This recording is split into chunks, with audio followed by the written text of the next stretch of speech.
Hello friends, my name is Anurag Jaiswal. आप सभी का हमारे इस यूट्यूब चैनल सीजीपीएससी गाइड में एक बार फिर से स्वागत है। आज के हम अपने इस वीडियो लेक्चर में स्व सहायता समूह से संबंधित महत्वपूर्ण वस्तुनिष्ठ प्रश्न देखेंगे, जो कि आपके एडीओ एग्जाम के लिए बहुत ही महत्वपूर्ण साबित होने वाला है। तो आप लोग इस वीडियो को एक बार पूरा ज़रूर देखें। तो चलिए हम लोग अपने आज के इस वीडियो लेक्चर को प्रारंभ करते हैं। हमारा पहला प्रश्न है, स्व सहायता समूह किस प्रकार का संगठन है। तो हमारे पास ये चार ऑप्शन है और इन चारों ऑप्शन में जो हमारा सही उत्तर है वो है ऑप्शन ए, स्वैच्छिक संगठन। तो आप लोग को याद रखना है, स्व सहायता समूह एक प्रकार का स्वैच्छिक संगठन है। हमारा अगला प्रश्न है, निम्न में से कौन से क्षेत्र के व्यक्ति मिलकर स्व सहायता समूह का गठन नहीं कर सकते हैं। तो हमारे पास ये चार ऑप्शन है और इन चारों ऑप्शन में जो हमारा सही उत्तर है वो है ऑप्शन सी, एक ही परिवार के व्यक्ति। तो आप लोग को याद रखना है, एक ही परिवार के व्यक्ति मिलकर स्व सहायता समूह का गठन नहीं कर सकते। स्व सहायता समूह का गठन करने के लिए समान गांव के व्यक्ति या फिर समान मोहल्ले के व्यक्ति मिलकर एक स्व सहायता समूह का गठन कर सकते हैं, जिनकी समान आर्थिक एवं सामाजिक पृष्ठभूमि होती है।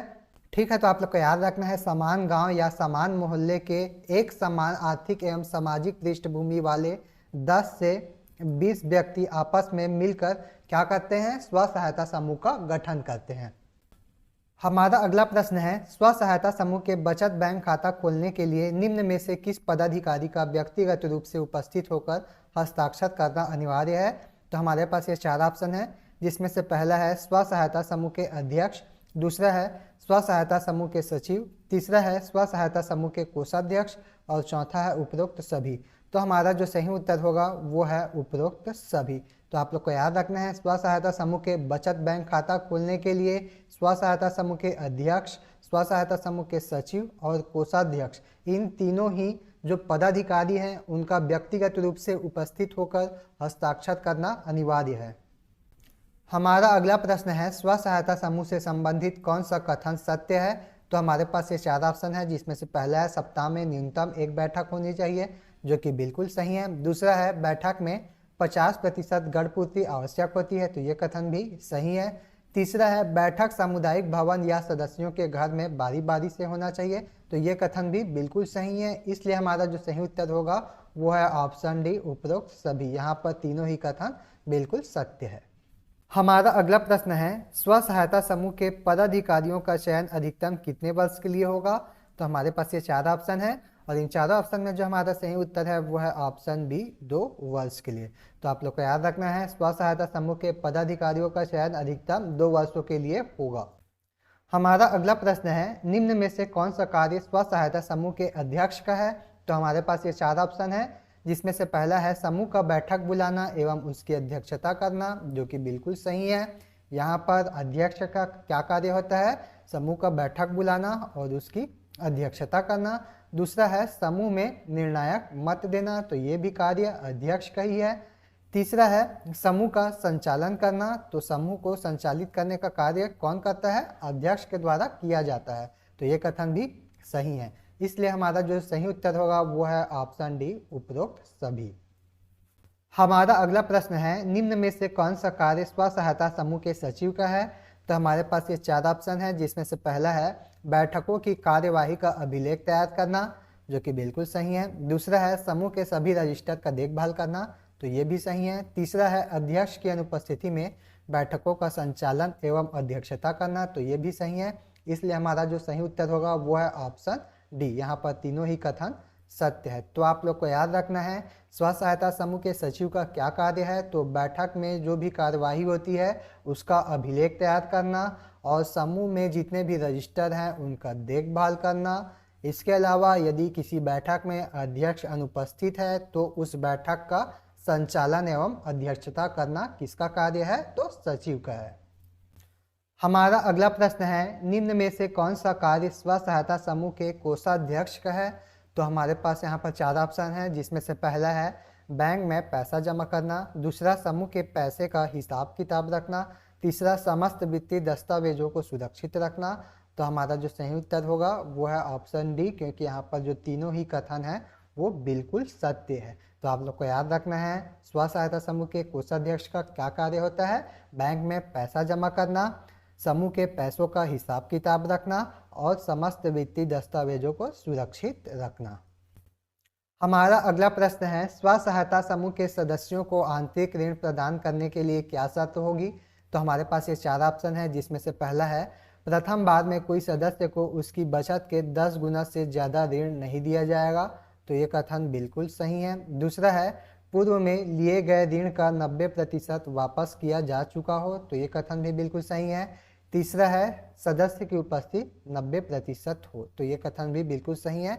इसलिए हमारा जो सही उत्तर होगा वो है ऑप्शन डी, उपरोक्त सभी। तो आप लोग को याद रखना है, स्व सहायता समूह के सदस्यों को आंतरिक ऋण कब प्रदान किया जाएगा? प्रथम बार में कोई सदस्य को उसकी बचत के 10 गुना से ज़्यादा ऋण नहीं दिया जाएगा। दूसरा, पूर्व में दिए गए ऋण का 90% यदि उसने वापस कर दिया है। तीसरा है, वह सदस्य अपने जो स्व सहायता समूह के बैठकों में कितने प्रतिशत उपस्थिति दर्ज किया हो? 90%। तो इन तीनों ही कंडीशन को फुलफिल करते हुए यहाँ पर स्व सहायता समूह के सदस्यों को आंतरिक ऋण प्रदान किया जाता है। हमारा अगला प्रश्न है, स्वयं सहायता समूह का बैंक लिंकेज कार्यक्रम कब शुरू हुआ था? तो हमारे पास ये 4 ऑप्शन है और इन चारों ऑप्शन में जो हमारा सही उत्तर है वो है ऑप्शन डी, 1992। तो आप लोग को याद रखना है, स्वयं सहायता समूह का बैंक लिंकेज कार्यक्रम कब शुरू हुआ था? तो 1992 में। अब हम लोग देखते हैं कि बैंक लिंकेज कार्यक्रम क्या होता है। तो स्व सहायता समूह की वित्तीय आवश्यकताओं को पूर्ति करने के लिए बैंक द्वारा उचित ब्याज पर ऋण प्रदान किया जाता है। इसी कार्यक्रम को बैंक लिंकेज कार्यक्रम कहते हैं। हमारा अगला प्रश्न है, स्वयं सहायता समूह का बैंक लिंकेज कार्यक्रम किसके सहयोग से प्रारंभ किया गया था? तो हमारे पास ये 4 ऑप्शन है और इन चारों ऑप्शन में जो हमारा सही उत्तर है वो है ऑप्शन सी, नाबार्ड। तो आप लोग को याद रखना है, स्वयं सहायता समूह का बैंक लिंकेज कार्यक्रम किसके सहयोग से प्रारंभ किया गया था? तो नाबार्ड के सहयोग से प्रारंभ किया गया था। हमारा अगला प्रश्न है, स्वयं सहायता समूह के बैंक लिंकेज कार्यक्रम के तहत बैंक उनकी मूल निधि का कितना गुना ऋण प्रदान करती है? तो हमारे पास ये 4 ऑप्शन है और इन चारों ऑप्शन में जो हमारा सही उत्तर है वो है ऑप्शन ए, 1 से 4 गुना। तो आप लोग को याद रखना है, स्वयं सहायता समूह के बैंक लिंकेज कार्यक्रम के तहत बैंक उनकी मूल निधि का 1 से 4 गुना तक ऋण प्रदान करता है। हमारा अगला प्रश्न है, सामान्य स्थिति में स्वयं सहायता समूह में कितने प्रतिशत सदस्य बीपीएल परिवार के होंगे?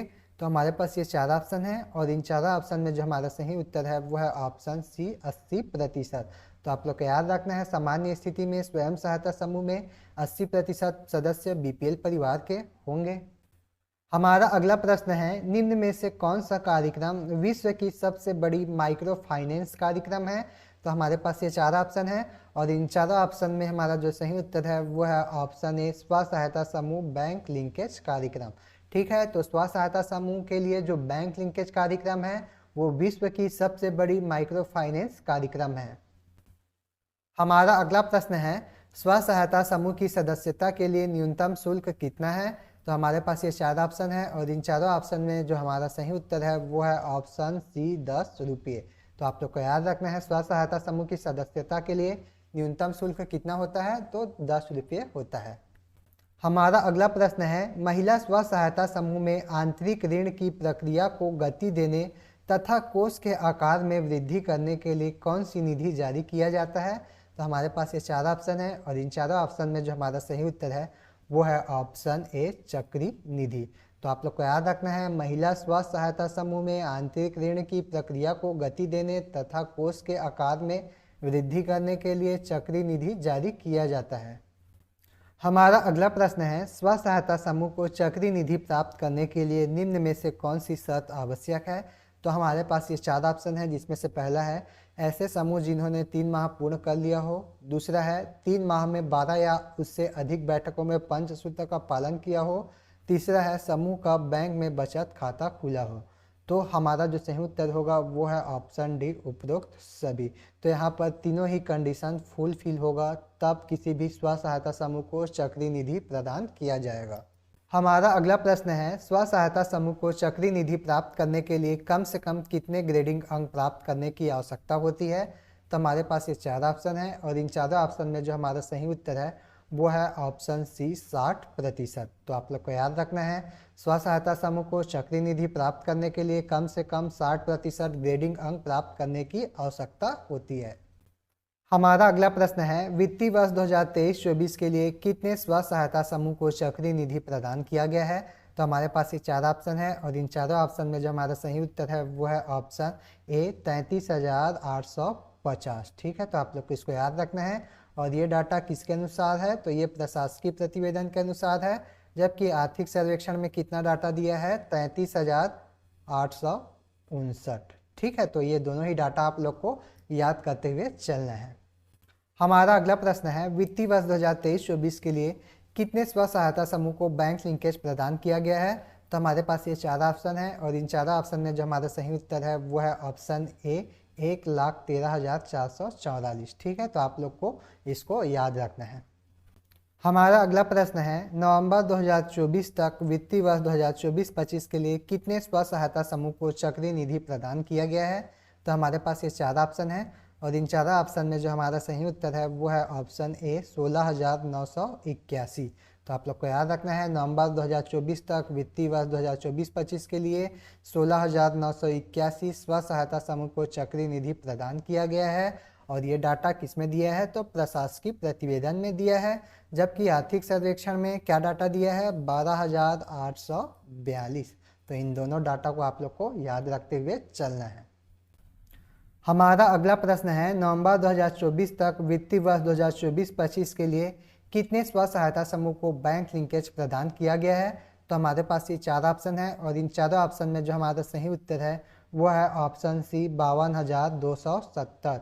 तो आप लोग को याद रखना है, नवंबर 2024 तक वित्तीय वर्ष 2024-25 के लिए 52,270 स्व सहायता समूह को बैंक लिंकेज प्रदान किया गया है। और ये डाटा किस में दिया है? आर्थिक सर्वेक्षण में। जबकि प्रशासकीय प्रतिवेदन में कितना दिया है? 80,778 स्व सहायता समूह। हमारा अगला प्रश्न है, सामुदायिक निवेश कोष के तहत महिला स्व सहायता समूह को सूक्ष्म ऋण योजना के आधार पर कितने राशि का ऋण प्रदान किया जाता है? तो हमारे पास ये 4 ऑप्शन है और इन चारों ऑप्शन में जो हमारा सही उत्तर है वो है ऑप्शन ए 60,000 रुपये।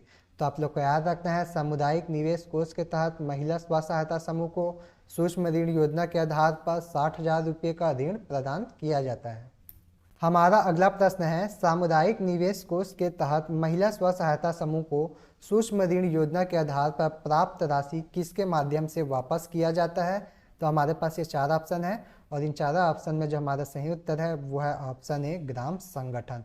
तो आप लोग को याद रखना है, सामुदायिक निवेश कोष के तहत महिला स्व सहायता समूह को सूक्ष्म ऋण योजना के आधार पर प्राप्त राशि ग्राम संगठन के माध्यम से किसको वापस किया जाता है? संकुल स्तरीय संगठन को वापस किया जाता है।